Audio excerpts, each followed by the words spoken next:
বন্ধুরা, নতুন একটা দিনে নতুন সকালে আপনাদের সকলকে স্বাগত জানাই আমার বঙ্গোপমা চ্যানেলে।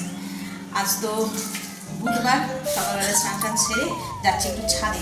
জামা কাপড় কেচেছি, ওইগুলোকে একটু মেল বাজিয়ে স্নান টান সেরে নিচে আনবে। ওদিকে ভাত আর ডাল বসিয়ে এসেছি, গেছে বাজারে, আসুক কি আনে না আনে। শোনো, আর গাছে পিটুনিয়ার ভ্যারাইটি বেড়েছে আস্তে আস্তে, চলো তোমাদের দেখাই। দেখো, এটা হচ্ছে 2 নম্বর পিটুনিয়া।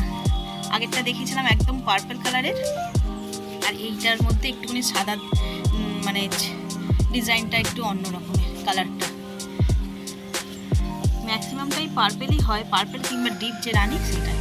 এগুলো তো একদম পিটুনিয়া, কমন পিটুনিয়া। আর এইটা হচ্ছে একটু ভ্যারাইটি এনেছিলাম এবছর। এই দুটো গাছ, এই একটা গাছ, এতে কুড়ি হয়েছে, এখনো ফোটার মতন হয়নি। আর এইটাতে একটা, এটা হচ্ছে থোকা পিটুনিয়া বললো, তোমরা অনেকেই জেনে থাকবে।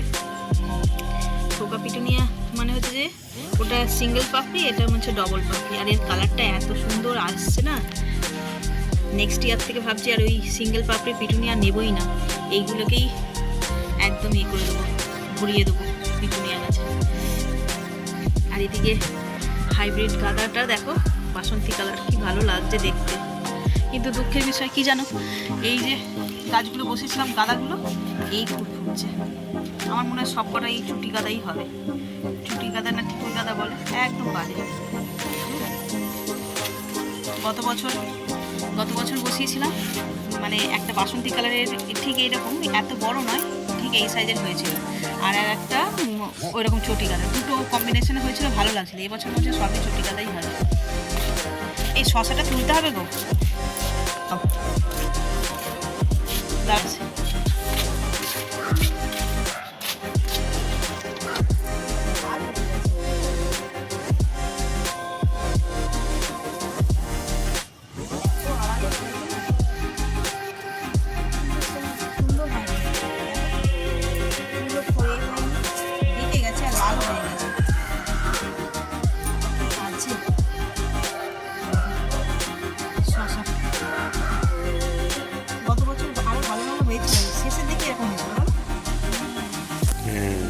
এবছর প্রথমটাই একদম খারাপ হলো, দ্বিতীয় নম্বরটা ওই রকমই হবে। জায়গা পাচ্ছে না ওরা, না এই যে জড়িয়ে গেছে ওই গায়ে, ওই যে কোণে হয়ে আছে, ওটাও বেশি বাড়বে না মনে হচ্ছে। খোলামেলা জায়গা হলে না ভালো হতো। ফুল ফুটিয়েছে দেখো, মানে হলুদ হয়ে আছে গাছ একেবারে আমার।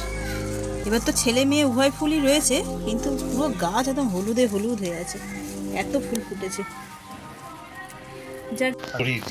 যাকে যা হয়েছে গাছের প্রথম জিনিস, নেক্সট বার মানে কি পরেরগুলো আরও ভালো হবে আশা করছি, তখন একটু সার ঠার দেবো।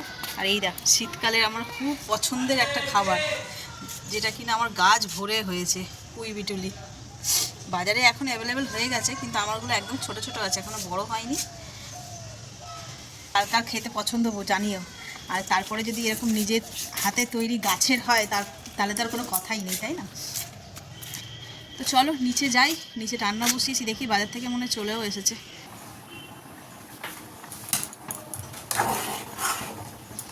পেঁপে দিয়ে করছি ডাল,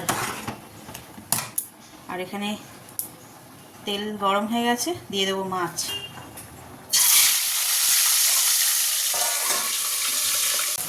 দেখো মাছগুলো এখানে সব ভাজা হয়ে গেছে, যা ফাটে না ওই জন্য আর ভিডিও করা যায় না সেই সময়। আর এখানে মশলা কষতে বসিয়ে দিয়েছি, টমেটো আর কাঁচা লঙ্কা বাটা, আর একটু কালো জিরে ফোড়ন দিয়েছি।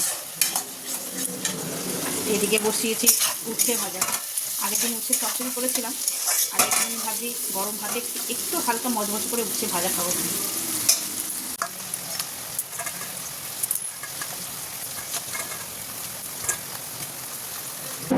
এই যে সুন্দর মাছের ঝাল একদম রেডি, ধনেপাতাও দিয়ে দিয়েছি।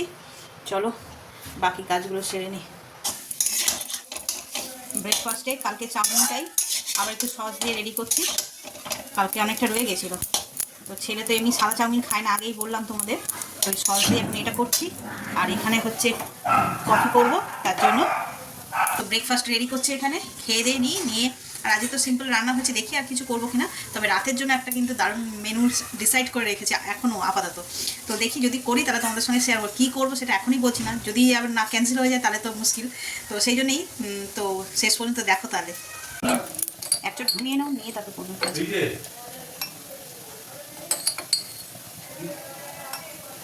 কি করবে কি করবে?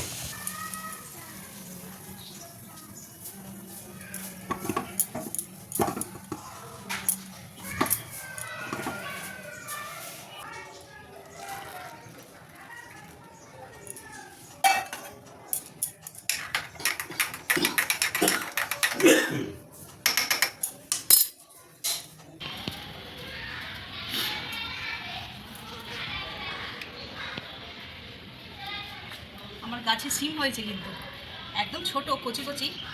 এখান থেকে 2-4টে বেছে বেছে নিচ্ছি।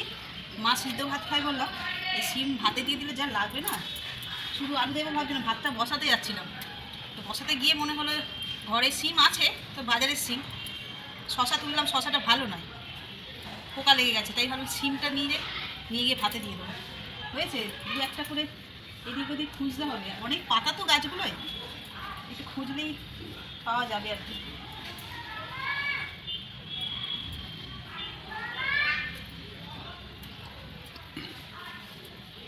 আর লাগবে না, এ দেখো একদম ফ্রেশ টাটকা কচি সিম। আর এই সিমগুলো না দোকানের মানে বাজারের সিমের মতো এরকম চড়া চড়া হয় না, এরকম কচিই থাকে আর দানা হয়ে যায়।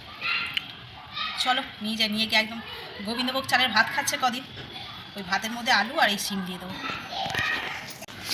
ঘড়িতে বাজে 1:30, আর এদিকে নিচে আমার সব কাজ শেষ, কমপ্লিট করে ফেলেছি।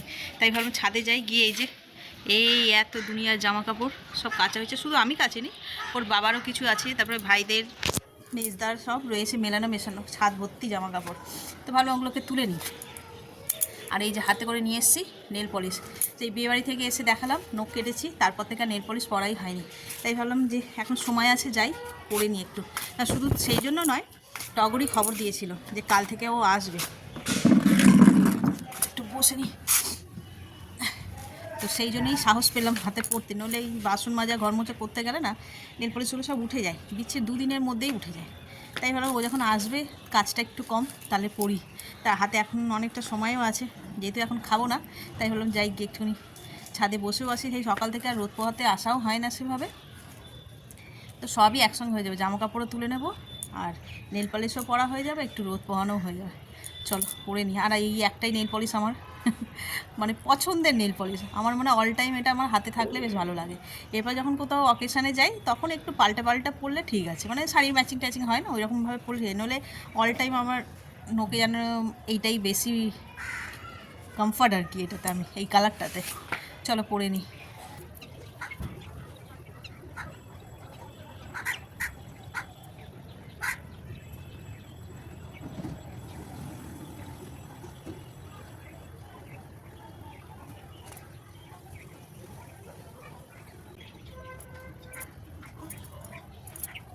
এই দেখো সব তো যত জামা কাপড় ছিল ছাদে সব তুলে নিয়েছি। আর এই যে এইখানে জোড়ো করেছি চেয়ারটার মধ্যে, অনেকক্ষণ আজকে রোদ পোহালাম। এখন কটা বাজে জানো, 2:15 হয়ে গেছে। বসে বসে নেল পলিশও পরে নিয়েছি আর সঙ্গে রোদও পোহানো হয়ে গেছে। কিন্তু জামা কাপড় তো অনেক, এত আমি নিয়ে যেতে পারবো না, সিঁড়ি দিয়ে নামতে গেলে পড়ে যাবো। দেখি যাই নিচে, আমি গিয়ে ওর বাবাকে বলি এসে নিয়ে যা। চল। 2000 years later. দাঁড়াও যাচ্ছি, দরজা খুলতে খুলতে সময় এসছে। ঘটি গরম নিতে যাচ্ছি।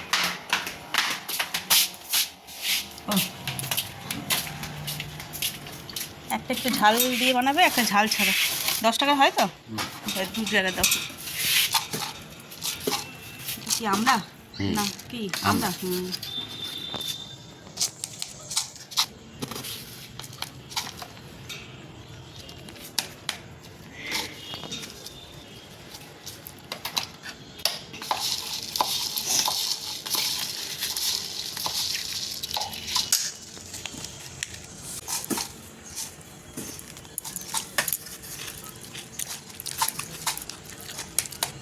একটু টক বেশি দিও তো এটাতে ঝাল দিচ্ছ।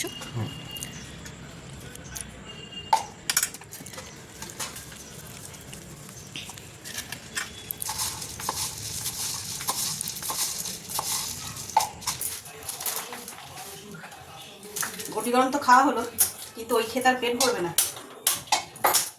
এই যে করবো ম্যাগি ছেলের, আর আমাদের আগের দিন দেখিয়েছিলাম না ওই টগরে দিয়েছিল খেসারি করে, সেই খানিকটা অর্ধেক রেখে দিয়েছিলাম, সেইটা আবার আজকে ভাজবো। ওটা দারুণ খেতে লেগেছিলো।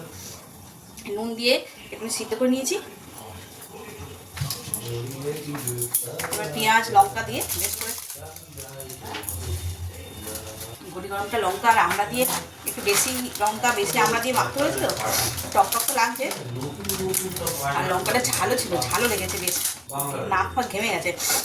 হ্যাঁ, তোমাদের বলছিলাম রাতের বেলা একটা স্পেশাল কিছু রান্না করবো, তো সেটা করবো। আর কী করবো সেটা তোমাদের সঙ্গে শেয়ার করবো।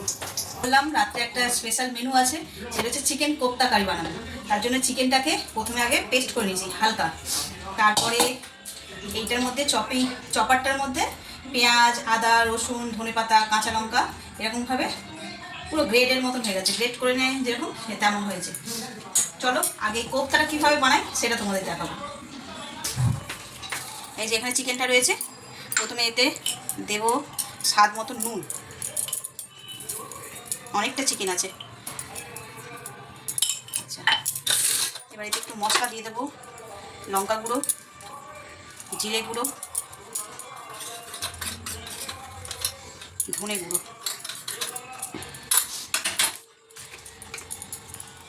অল্প এই যে শাহি গরম মশলা। এবারে এইটা সবটা দিয়ে দেবো।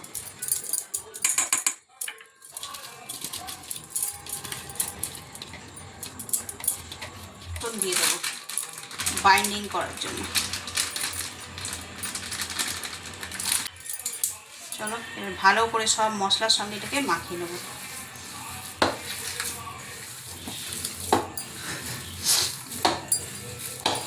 ছোটো ছোটো করে বল বানাবো, বানিয়ে সে যে যেরকম আকার দিতে পারে, আমি ছোটো ছোটো বলের মতনই করবো। তারপরে ছেলে যেটা বলছিলাম, মিট বল হলেই আগে খাওয়া শুরু হয়ে যাবে, কেন ছেলে বলেই গেছে মা হয়ে গেলে আগে আমাকে দেবে, আমি এই বল বানিয়ে কোপ্তাটা আর কি কারি করার আগে আমাকে 2-4টে দেবে। কি গো রাত্রেবেলা কি করছো দুজন মিলে রান্না করে? এই যে কোপ্তা কারি বানাবো বললাম, এই কোপ্তাগুলো ভাজছি। ও একটু এসে হেল্প করতে, একা একা না, রাত্রি হয়ে গেছে 9টা 10, ও একটু কোপ্তাগুলো ভেজে দিচ্ছে আর আমি কোপ্তাগুলো পাকিয়ে দিচ্ছি। ও কালকেও হেল্প করেছে আমাকে রাত্রেবেলা, কিন্তু কাল ছিলে না, ডিউটি গেছিলে। ছেলে এতগুলো ভেজে দিয়ে আর ওইগুলো কড়াই দিয়ে আর গেছে, ততক্ষণে আমার মশলা রেডি করা, এই যে পেস্টও করে নিয়েছি, সব হয়ে গেছে। এবার কীভাবে করবো সেটা তখন একদম সিম্পল হতে, যেভাবে চিকেন করি ভাবছি ওইভাবে করবো। কাজু দিয়ে করলে ভালো হতো, তবে কাজু দেবো না, রাত্রেবেলায় রিচ হয়ে যাবে বলতো।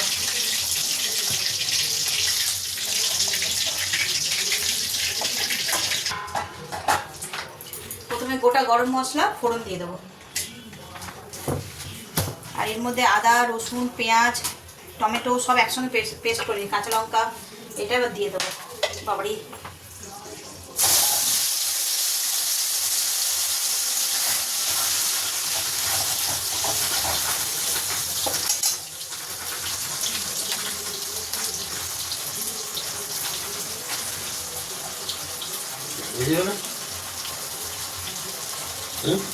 সাতটা রুটি তো 4টে ভাবছো, হ্যাঁ?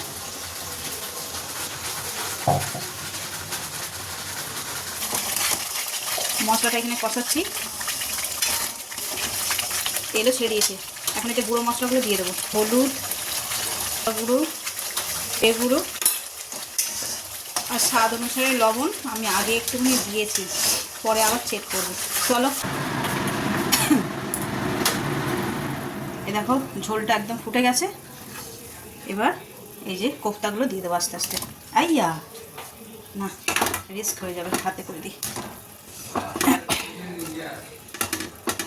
শর্টকাটে যে কাজ করতে চাইবো সেই কাজই গন্ডগোল হয়ে যায়, কেন কি জানো। আর এটা রান্নাটা করতে গিয়ে রান্নাঘরটা এত নোংরা হয়ে গেল আজকে, রাত দুপুরে এখন রান্নাঘর ধুয়ে মুছে পরিষ্কার করতে হবে।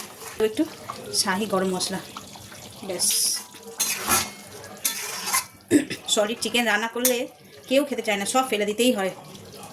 তার চেয়ে ভালো এরকম কিছু একটা করে নিলে তখন সবাই হাত ছেড়ে খেয়ে নেবে।